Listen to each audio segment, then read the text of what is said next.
My rich wife, the CEO, threw me out after believing her sister's lies. 3 weeks later, she asked if I'd reflected instead. I handed her divorce papers. Her sister lost it. You know how they say hindsight's 20/20? Well, let me tell you something. Sometimes you can see the train wreck coming from a mile away, but you're too damn stubborn to get off the tracks. That's basically the story of my life, or at least the 44 years leading up to this spectacular mess I'm about to lay on you. My name's Marcus Hale, and up until about 3 months ago, I thought I was living the American dream. Picture this, a decent-looking guy with a solid career in project management, married to one of the most powerful women in the city. Clara Whitmore. Yeah, that Whitmore, the one whose face graces the cover of Forbes every other month, was my wife, CEO of Whitmore Luxury Real Estate, a company that basically owns half the prime real estate from Manhattan to the Hamptons. When people heard I was married to Clara Whitmore, their jaws would hit the floor so hard you could hear the thud from 3 blocks away. On paper, we were absolutely perfect. She brought the big bucks, the connections, the kind of influence that gets you tables at restaurants that don't even have names on their doors. Me, I brought stability, reliability, and what she used to call that charming everyman quality that keeps me grounded. Translation, I was the normal guy who made her feel like she wasn't completely living in an ivory tower made of $100 bills. Our wedding photos looked like something straight out of Architectural Digest. Her penthouse overlooking Central Park with floor-to-ceiling windows that made you feel like you were floating above the peasants below. The marble kitchen island cost more than most people's cars. And don't even get me started on the wine cellar that housed bottles worth more than my college education. Clara would joke that marrying me was the best investment she'd ever made. And I'd laugh along, thinking she meant it in the sweet, romantic way couples talk about being each other's better halves. Spoiler alert, she didn't. But here's where our fairy tale takes a hard left into nightmare territory. See, Clara had this younger sister, Sabrina Whitmore. And if Clara was the golden child who could do no wrong, then Sabrina was the family's professional disappointment wrapped in designer clothes and an attitude that could curdle milk. Sabrina was 28, unemployed by choice, and had perfected the art of living off her sister's generosity like it was an Olympic sport. She had this whole setup going. Clara paid for her Manhattan apartment, her credit cards, her gym membership, her therapy sessions, her organic juice cleanses, and probably her monthly manicures that cost more than some people spend on groceries. Sabrina liked to call it family support, but the rest of us called it what it was, freeloading with a trust fund twist. From day one, Sabrina looked at me like I was something unpleasant she'd stepped in during her morning jog through Central Park. Not that she actually jogged. Physical exertion was beneath someone of her refined sensibilities. But you get the picture. Every family dinner, every holiday gathering, every casual drop-by visit, she'd give me this look. You know the one, like she was mentally calculating exactly how much of her sister's money I was going to cost them over the years. The thing about Sabrina was that she had this talent for making her poison sound like concern. Clara, honey, don't you think Marcus seems a little too comfortable with your lifestyle? She'd say, her voice dripping with fake worry. I mean, it's so sweet how he's adapted to luxury so quickly, almost like he was born for it, you know? And Clara, bless her brilliant but naive heart, would just nod along like Sabrina was dropping profound wisdom instead of passive-aggressive grenades designed to blow up my marriage from the inside. The dinner table conversations became my personal hell. Picture this scene. Clara at the head of the table, discussing her latest multi-million-dollar deal while casually sipping wine that cost more per bottle than most people make in a week. Me trying to contribute something meaningful to the conversation while simultaneously wondering if my middle-class background was written all over my face like a scarlet letter. And Sabrina sitting there with that smirk. Oh, that damn smirk like she knew something the rest of us didn't. Marcus, tell us about your day, Sabrina would say with fake sweetness. And somehow she'd make it sound like she was asking me to explain quantum physics to a toddler. Did you manage any interesting projects today? Nothing too stressful, I hope. We wouldn't want you getting overwhelmed. The subtext was always there, thick as molasses. You don't belong here. You're not good enough for my sister. You're just another gold digger with better manners. And slowly, painfully, I started to notice Clara changing. The woman who used to look at me like I hung the moon began studying my face like she was trying to solve a puzzle. Her laugh became more polite than genuine. Her questions about my work started sounding less like interest and more like interrogation. How was your day, sweetheart? Became, so, what exactly did you accomplish today? The shift was subtle at first, like watching paint dry or grass grow, but it was there. Every conversation felt like I was being cross-examined by a prosecutor who'd already decided I was guilty. Sabrina was a master manipulator, the kind of person who could plant seeds of doubt so skillfully that you'd swear they grew there naturally. She never outright accused me of anything. That would have been too obvious. Instead, She'd make these little comments, these tiny suggestions that burrowed into Clara's brain like psychological termites. "I just worry about you sometimes, Clara," she'd say during their sister bonding sessions that I wasn't invited to. "You're so trusting, so generous. Some people might take advantage of that beautiful heart of yours." And Clara, who could spot a bad business deal from a mile away, who could negotiate million-dollar contracts in her sleep, somehow couldn't see that her own sister was playing her like a fiddle. The worst part, I could see it happening. Every single day, I watched my marriage crumble one whispered conversation at a time. One raised eyebrow, one perfectly timed sigh from Sabrina. It was like watching a slow-motion car crash where you're the passenger and someone else is driving straight toward the guardrail. I tried talking to Clara about it once. Big mistake. Huge.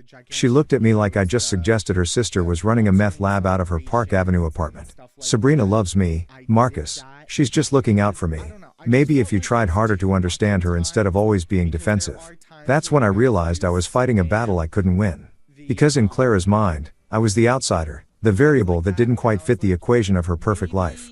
Sabrina had been there first, had 28 years of history, and shared memories and inside jokes. I had 3 years of marriage and a growing reputation as the paranoid husband who couldn't handle his sister-in-law's honest concern. But here's what neither of them knew. I might have been the stable, reliable, everyman husband, but I wasn't stupid. And I sure as hell wasn't going down without a fight. They thought they had me figured out. They thought I'd just roll over and accept whatever fate they decided for me. Boy, were they wrong. If I thought chapter 1 was bad, let me tell you about the masterclass in psychological warfare that Sabrina put on during the following months. This woman didn't just thrive on drama. She practically had a PhD in it.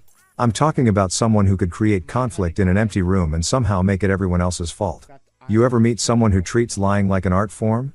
That was Sabrina Whitmore in a nutshell. She didn't just tell lies. She crafted them, polished them, and served them up with such conviction that you'd start questioning your own memories. It was honestly impressive in the most terrifying way possible.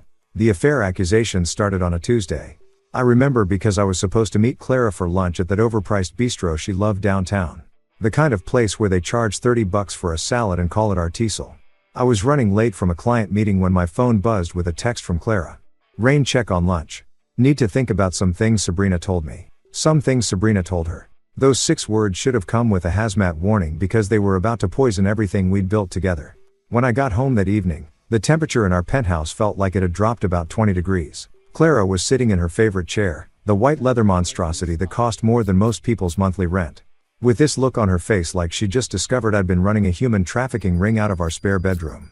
"We need to talk," she said. "And brother, if you've ever been married, you know those 4 words are basically the relationship equivalent of code red. All hands on deck. Prepare for impact." "Sure, babe. What's up?"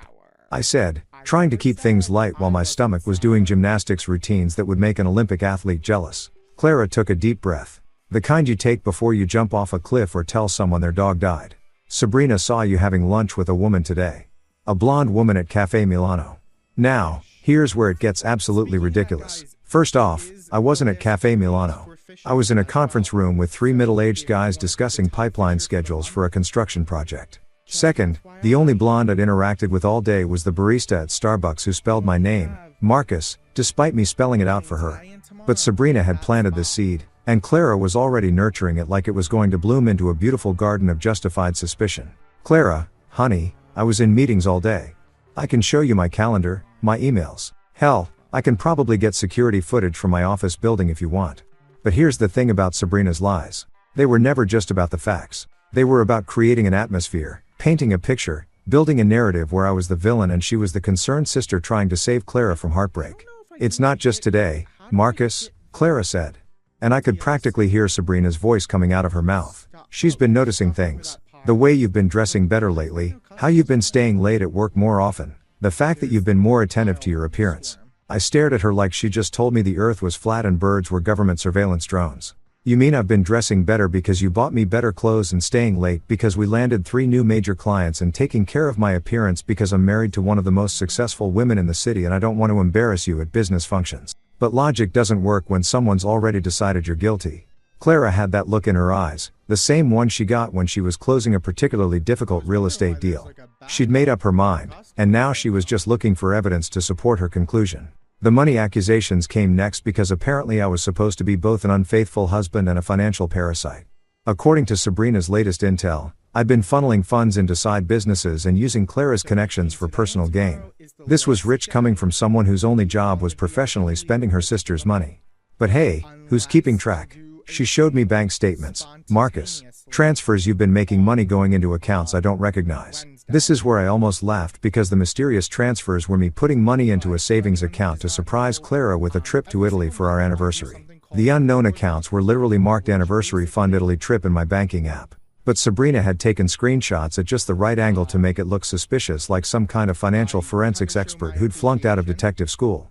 Clara, those are savings for your anniversary present. I can log into my account right now and show you, or she said, and I could practically hear Sabrina whispering in her ear. You could have set that up as a cover story in case I found out. This is when I realized I was dealing with conspiracy theory levels of paranoia. No matter what evidence I provided, there was always another explanation that painted me as the bad guy. It was like playing chess with someone who changed the rules every time they were about to lose. The worst part wasn't even the accusations themselves. It was watching Clara transform into someone I didn't recognize. This woman who used to trust me completely, who would defend me against anyone and everyone, was now treating every word out of my mouth like it needed to be fact-checked by 3 independent sources. My friends tried to warn me. Dave from work took me out for drinks and said, "Dude, that sister-in-law of yours is straight up toxic. Claire is letting her pull the strings like she's a puppet." My buddy Mike was more direct. "Brother, you need to get ahead of this situation before it gets worse. That Sabrina chick has it out for you, and she's not going to stop until she gets what she wants." But I was stubborn. I thought love would win out over manipulation. I thought 3 years of marriage would count for more than a lifetime of sisterly bonds built on financial dependency and emotional manipulation. I thought Clara would eventually see through Sabrina's games and realize what was happening. I was wrong. Dead wrong. Catastrophically, spectacularly wrong. The confrontation that changed everything happened on a Thursday night. I remember because we were supposed to watch the season finale of that show. Clara liked the one about rich people with rich people problems that somehow made our actual rich people problems seem quaint by comparison. Instead, Clara was waiting for me in the living room with what looked like a full presentation prepared. I'm talking printed emails, highlighted bank statements, a timeline of my alleged infidelities that would have impressed a federal prosecutor. Sabrina's fingerprints were all over it. But Clara presented it like she'd uncovered it all herself. "I can't do this anymore, Marcus," she said, her voice colder than a Manhattan winter. "Sabrina wouldn't lie to me about something this serious. She loves me. She's looking out for me. And everything she's told me, it all adds up." That's when I knew I'd lost. Not because of anything I'd done, but because Sabrina had played the long game perfectly. She'd convinced Clara that love meant suspicion, that trust was naive, and that the sister who'd been bleeding her dry financially was more reliable than the husband who'd been building a life with her. Looking back, I should have seen it coming. But sometimes when you're in the middle of the storm, you can't see the hurricane forming around you. The house that once felt like home had officially become enemy territory. You know that moment in movies where the protagonist gets the rug pulled out from under them, and there's always this dramatic music swelling in the background while they stand there looking shocked and betrayed? Well, real life doesn't come with a soundtrack. And let me tell you, getting kicked out of your own home is a lot less cinematic and a lot more soul-crushingly pathetic than Hollywood would have you believe. It was a Friday evening in October. I remember because the leaves in Central Park were just starting to turn, and I'd been thinking about how Clara and I used to take walks through there during our first autumn together. Funny how your brain focuses on the stupidest details when your world's about to implode. I'd just gotten home from work, loosening my tie and looking forward to a quiet weekend. Maybe ordering from that Thai place Clara liked, watching something mindless on Netflix. You know, normal married couple stuff. Instead, I walked into what felt like a corporate boardroom meeting where I was both the defendant and the guy who didn't get the memo about what he was being accused of. Clara was standing in our living room. Excuse me. Her living room, as I was about to be reminded, wearing that navy blue power suit that meant business. Not the fun kind of business either. The kind of business that ends with someone getting fired, divorced, or in my case, both simultaneously. Her arms were crossed. Her expression was colder than a penguin's ass in Antarctica. And behind her, like some sort of designer dress demon whispering in her ear, stood Sabrina with a smirk that could have powered half of Manhattan. "We need to talk," Clara said, which was becoming her favorite phrase lately. It was like she'd trademarked those 4 words and decided to use them as a weapon of mass destruction against my peace of mind. "Okay," I said, setting down my briefcase and trying to read the room. The vibe was somewhere between funeral parlor and execution chamber, which should have been my first clue that this wasn't going to be a conversation about weekend plans or whose turn it was to pick up the dry cleaning. Clara took a deep breath. The kind you take before you perform surgery or demolish a building. "Pack your things, Marcus. I can't trust you anymore." Just like that. No preamble, no lengthy explanation, no dramatic build-up. Just a sentence that hit me like a freight train carrying a cargo load of what the actual hell. I stood there for a moment waiting for the punchline or the hidden camera crew or literally anything that would make this make sense. I'm sorry, what I managed to say because apparently my brain had decided to take a little vacation right when I needed it most. You heard me, Clara said, and her voice had that flat executive tone she used when she was firing underperforming employees. I want you out of this house tonight. I can't have someone I don't trust living under my roof anymore. Under her roof? Not our roof. Her roof. Because apparently 3 years of marriage had just been me crashing at Clara's place like some kind of overstayed houseguest who'd finally worn out his welcome. Behind her, Sabrina was practically vibrating with satisfaction. She wasn't even trying to hide her glee anymore. The mask was off, the gloves were down, and she was basking in her victory like a cat who'd just caught the biggest, dumbest mouse in the history of pest control. CL, honey, let's talk about this, I said, trying to keep my voice calm and reasonable, like I was negotiating a business deal instead of fighting for my marriage. Whatever Sabrina told you, don't.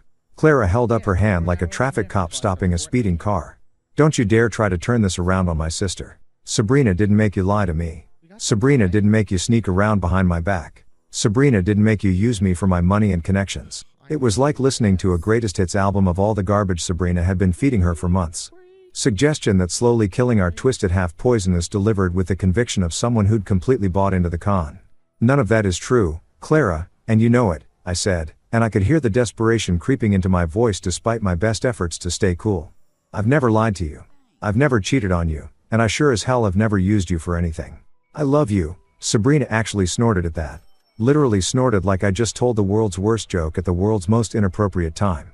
Oh, please, Marcus. Save the performance for someone who's buying tickets. I'm not talking to you, I said, turning to look directly at her for the first time since this nightmare conversation started. In fact, I'm pretty sure none of this is any of your damn business. It became my business the moment you started hurting my sister. Sabrina shot back, her voice dripping with fake righteous indignation. Clara deserves better than someone who lies to her face every single day.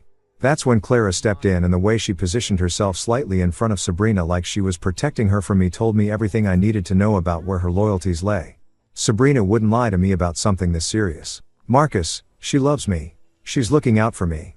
And frankly, she's been right about you from the beginning. Right about me from the beginning. As in, Sabrina had been planning my downfall since day one. And Clara was just now admitting it out loud. As in, my wife had been listening to her sister poison our marriage for 3 years. And instead of defending our relationship, she'd been taking notes. So that's it? I asked, and I could feel something hardening inside my chest, like my heart was turning to stone in real time. 3 years of marriage and you're just going to throw it all away because you're unemployed. Freeloading sister convinced you I'm some kind of criminal mastermind. The unemployed and freeloading comments hit their mark. Sabrina's face flushed red, and for a second, I saw a crack in her smug facade. But Clara stepped even further forward, her CEO instincts kicking in to protect her investment. Leave, Marcus. Now, before I call security. She was threatening to call security on her own husband. In the home we'd shared for 3 years. The home where we'd laughed together, fought together, made love, made plans for the future, celebrated anniversaries and birthdays and holidays. She was going to have me escorted out like some kind of trespasser who'd overstayed his welcome at a house party. I looked around the living room one last time, at the couch where we used to watch movies together, at the dining table where we'd hosted dinner parties, at the windows that looked out over the city we'd planned to grow old in together. All of it felt foreign now, like I was looking at someone else's life through a museum display case. Fine, I said, and my voice sounded strange and distant, even to me. I'll pack a bag. As I headed toward the bedroom, her bedroom, to grab some clothes and essentials, I could hear Sabrina whispering something to Clara, probably cementing her victory with some final poisonous observation about how this proved she'd been right all along.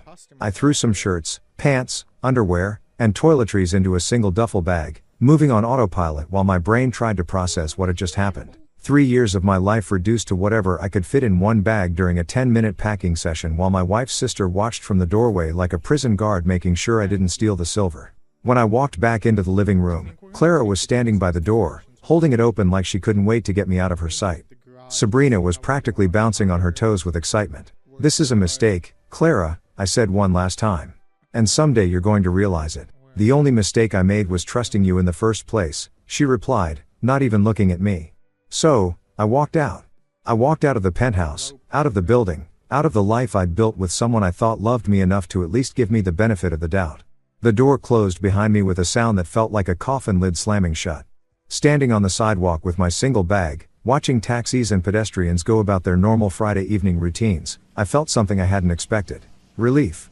Underneath all the hurt and anger and betrayal, there was this weird sense of relief. Like I'd finally stopped pretending everything was okay when it clearly wasn't. They thought they'd won. They thought I'd come crawling back, begging for forgiveness, and promising to be a better boy.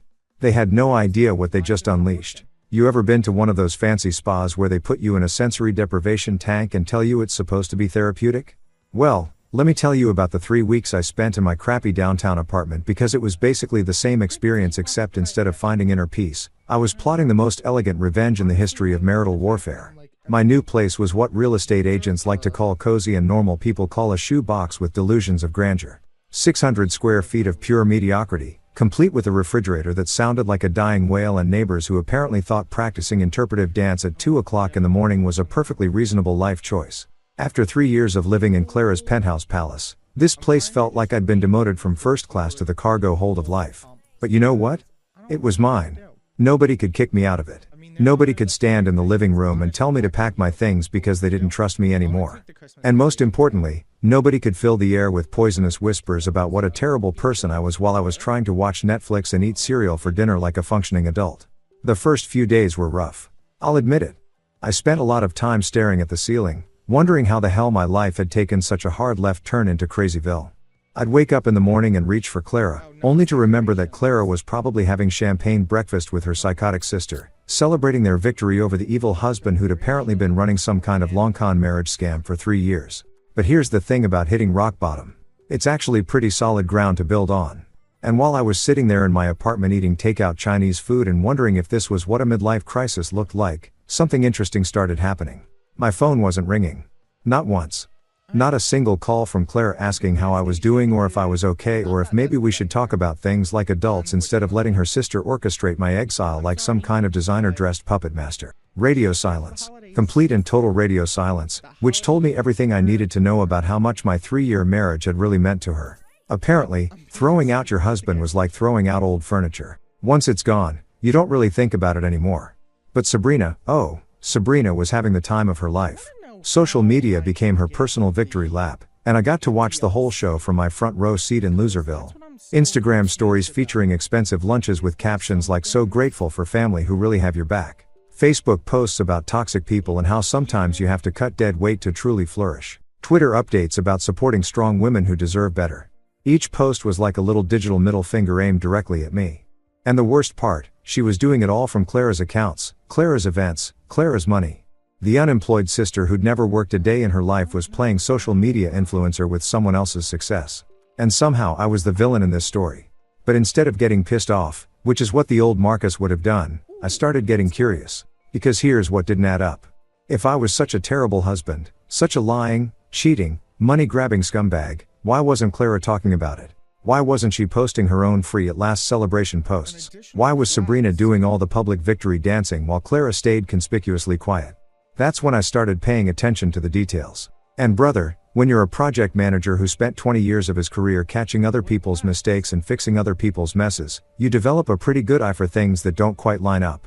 Like the fact that Clara's company had been unusually quiet lately. No big announcements, no new developments, no press releases about record-breaking sales quarters. For a woman who usually treated her business success like a full-contact sport, the silence was deafening.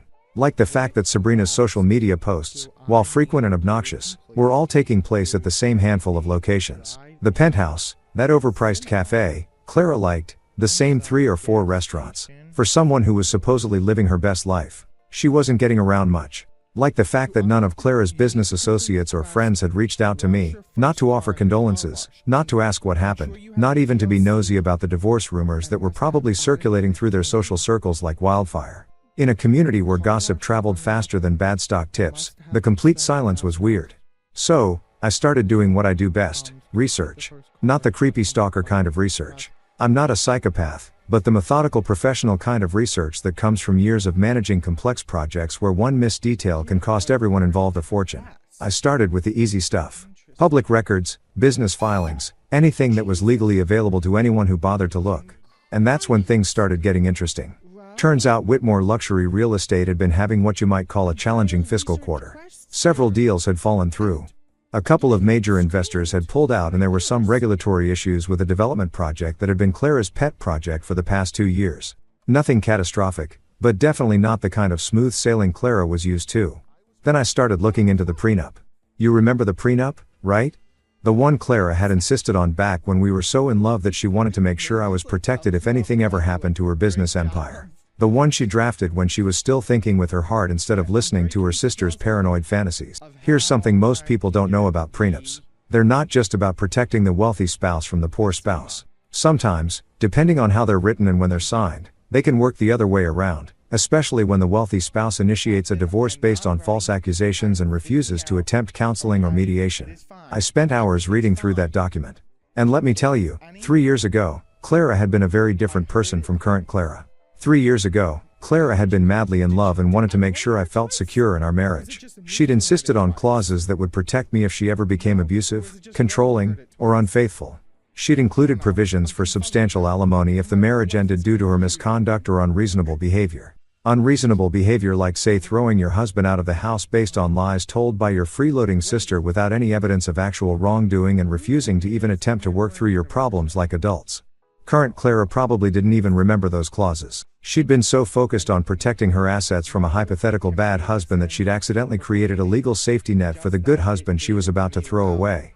While I was discovering this interesting legal tidbit, I also started documenting everything. Screenshots of Sabrina's social media posts, particularly the ones that could be interpreted as harassment or defamation. Records of all my attempts to contact Clara and work things out. Evidence of my actual whereabouts during the time Sabrina claimed I was having affairs or conducting mysterious business meetings. And slowly, quietly, methodically, I started building a case that would have made my old law school professors proud. Not because I was planning to destroy anyone. I'm not a vindictive person by nature, but because I was finally done being the victim in someone else's twisted family drama. The phone call from Clara came on a Tuesday morning, exactly 3 weeks after she'd kicked me out. I was sitting in my kitchen drinking coffee and reading through some particularly interesting financial documents I'd requested from our accountant when my phone buzzed with her name. For a split second, I thought about not answering, but curiosity got the better of me. Marcus, her voice sounded different, smaller, less certain. We need to talk. Have you had time to reflect? Reflect? Like I was a naughty child who'd been sent to his room to think about what he'd done wrong. Sure, Clara, I said, keeping my voice perfectly neutral. I've had plenty of time to reflect. Good. Can you come to my office tomorrow? Say 2 o'clock.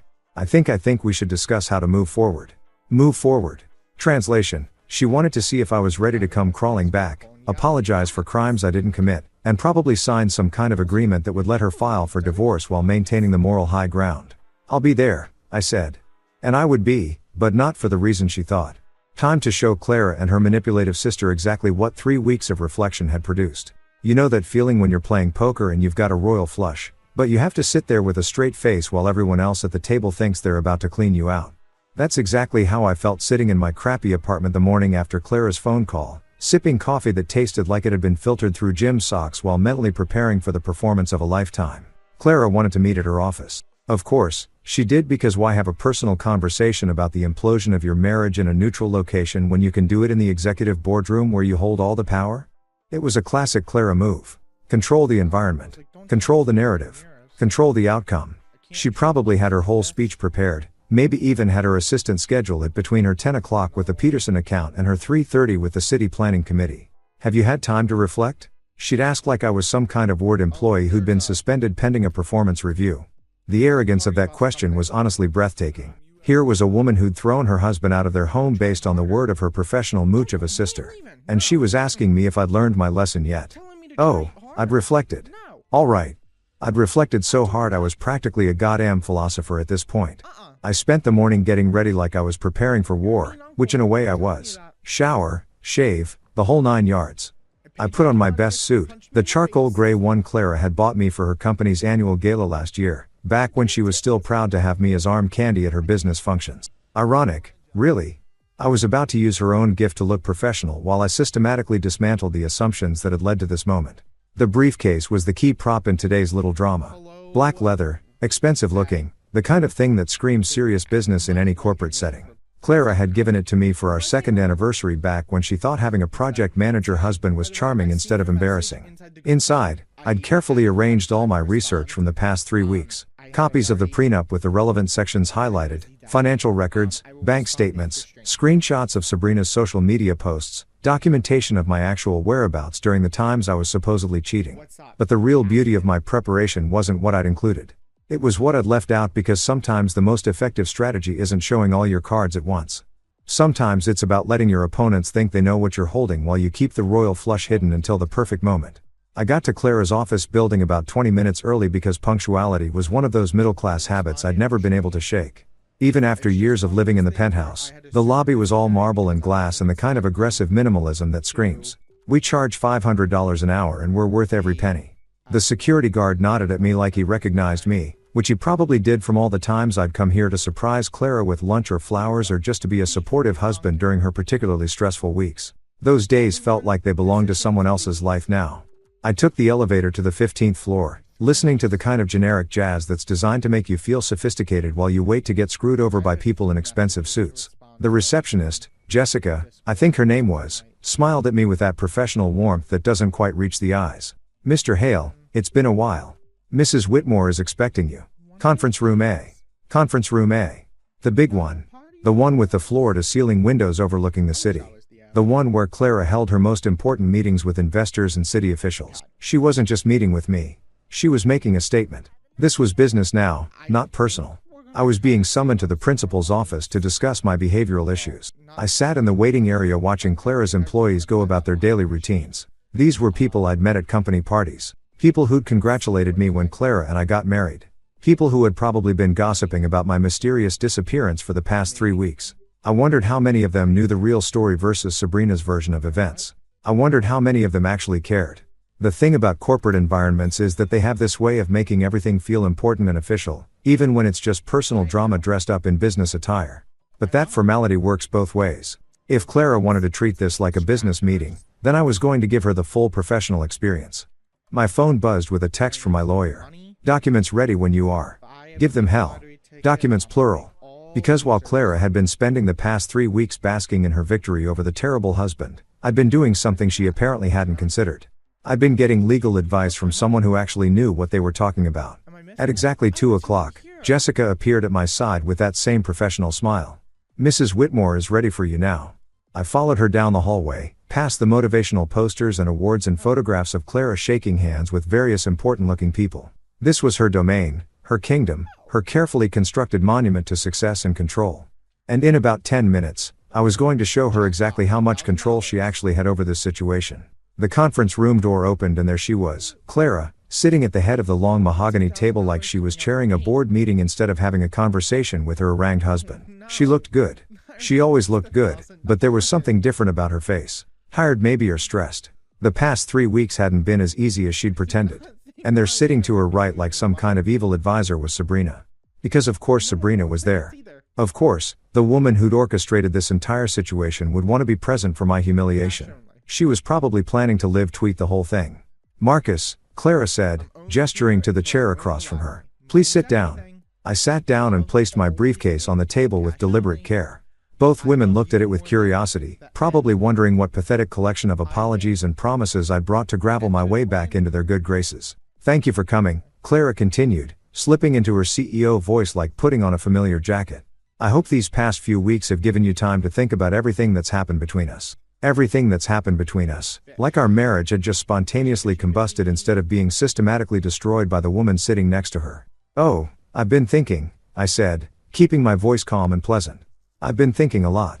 Sabrina leaned forward slightly, that familiar smirk playing around the corners of her mouth. She was enjoying this already, anticipating the moment when I'd break down and beg for forgiveness while she got to play the role of the protective sister who'd saved Clara from a terrible mistake.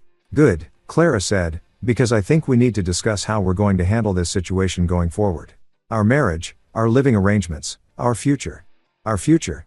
The way she said it with that slight pause told me everything I needed to know about what kind of future she had in mind. There would be a divorce, probably with me taking the blame for the whole mess. There would be a settlement, probably heavily weighted in her favor. There would be a narrative where she was the successful businesswoman who'd been taken advantage of by a gold-digging husband and Sabrina was the loyal sister who tried to warn her. It was a nice plan, clean, simple, effective. Too bad for them that I'd spent the past 3 weeks coming up with a better one.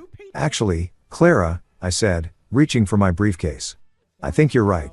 We do need to discuss our future, and I brought along some materials that I think will help clarify exactly what that future is going to look like. The briefcase clicked open with a sound that seemed to echo in the suddenly quiet room.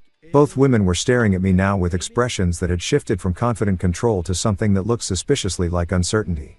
Before we get started, I continued, pulling out a neat stack of papers. I just want to say that I've done a lot of reflecting over the past 3 weeks about our marriage, about trust, about what happens when people make assumptions without checking the facts first. I placed the papers on the table between us and looked directly at Clara for the first time since I'd walked into the room. And what I've concluded is that you're absolutely right. We do need to discuss how we're going to handle this situation going forward. I slid the papers across the table to her with a smile that probably looked a lot more confident than I felt. Starting with these divorce papers, I'd like you to sign. You know that moment in chess when you move your queen into position and your opponent suddenly realizes they've been playing checkers this whole time? That's exactly what Clara's face looked like when those divorce papers hit the mahogany table with all the subtle impact of a nuclear bomb wrapped in legal letterhead. The silence in that conference room was so thick you could have cut it with a butter knife and served it as an appetizer at one of Clara's fancy business dinners. Both women were staring at the documents like I just pulled a live snake out of my briefcase instead of a perfectly legitimate legal filing that had been prepared by one of the best divorce attorneys in the city. Clara's hand was hovering over the papers like she was afraid they might burst into flames if she actually touched them. Her perfectly composed CEO mask was